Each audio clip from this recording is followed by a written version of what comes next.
به دنبال پخش کلیپی در فضای مجازی مبنی بر اینکه 3 نفر جوان با قمه‌کشی و ایجاد رعب و وحشت در میدان آذربایجان امنیت شهروندان رو به خطر انداخته بودند. مراتب در دستور کار عوامل کلانتری 13 شمس تبریزی قرار گرفت. Dostlarımla getmişdim, məvad çəkmişdim 5-6 nəfəri. Çıxmışdıq motorla dolanırdıq. Getdik meydan Azərbaycana.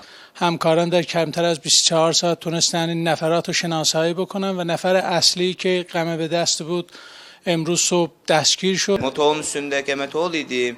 Cəmaatdan təqaüdü bəxşiş istəyirəm.